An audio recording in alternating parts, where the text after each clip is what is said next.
Todos seguramente conocemos acá una máxima parlamentaria que dice que el oficialismo se lleva la ley y la oposición se lleva el discurso. La hemos dicho muchas veces. Yo voy a hablar por el bloque de la coalición cívica. La coalición cívica no se quiere llevar nada de esta sesión. Solo quiere ser consistente. Es decir, queremos actuar con conocimiento de las consecuencias que nuestros actos provoquen hoy o en el futuro.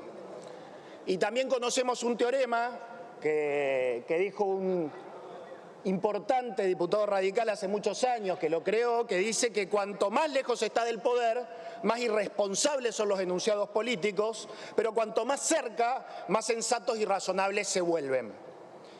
En definitiva, a mi modo de ver, más verdaderos, menos demagógicos, dejan de ser enunciados de una campaña electoral permanente, una campaña electoral que a muchos ya de la ciudadanía argentina le parece insoportable, porque todavía falta bastante para la elección.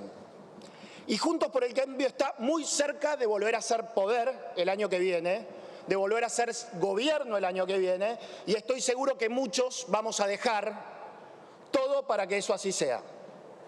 Pero en el día de hoy, tal vez, en el interbloque de Juntos por el Cambio, tengamos diferentes criterios para resolver esta votación. Queremos decirle a la sociedad que la Argentina necesita un plan de estabilización y que nosotros se lo vamos a proponer. Lo necesita nuestra economía. Y un plan de estabilización lo primero que necesita es cerrar el déficit fiscal. Ese plan de estabilización lo primero que tiene que hacer es que no volvamos a tener una crisis económica. El que diga que se va a generar crecimiento rápido, que se va a bajar la inflación inmediatamente, no sé si sabe de lo que habla. Ahora bien, si arrancamos votando en contra de ingresos públicos por 8 puntos del PBI, no hay ninguna chance de cerrar el déficit hoy. No hay ninguna chance de cumplir el fondo con el acuerdo monetario, no hay ninguna chance, en definitiva, de evitar pronto una nueva crisis. ¿Y qué aprendimos nosotros de la experiencia del gobierno de Mauricio Macri, de nuestro gobierno? Que bajamos más rápido los impuestos de lo que bajamos el gasto.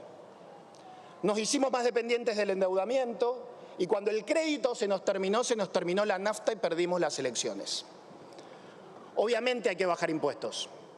Y para el sector privado hay que bajar los impuestos que molestan más que otros. Ingresos brutos que acabamos de votar en contra del consenso fiscal.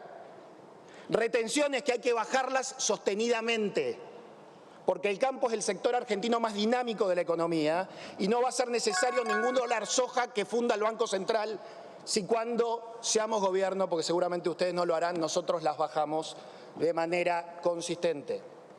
Un aviso, vamos a votar en contra de este mínimo no imponible y de esta alícuota del impuesto a los bienes personales, como lo hicimos en el año 2016, que a esta altura ese impuesto ya no tendría que existir, y sobre todo por lo que pasó el año pasado, un error que cometimos como oposición. Pero ese error no nos puede dejar de ser, insisto, consistentes en nuestra posición. Tampoco vamos a votar el impuesto al cheque como lo escribimos en el dictamen de minoría. Tampoco vamos a desfinanciar el sistema previsional, que como viene sosteniendo en nuestro partido Elisa Carrió, algunas prestaciones a la niñez y a la vejez alguna vez van a tener que ser pagadas con la coparticipación primaria, por algo así, algo que podemos llamar la federación, es decir, las provincias y la nación, sobre todo si hay provincias ricas y una nación pobre.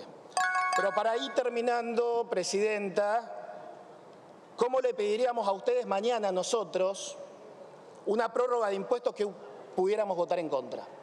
Yo no sé cómo lo haríamos.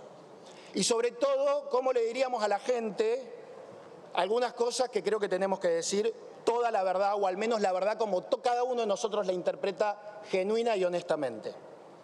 Esta sociedad a la que vivimos estresando, a la que vivimos ignorando, hay algo que no nos va a perdonar más.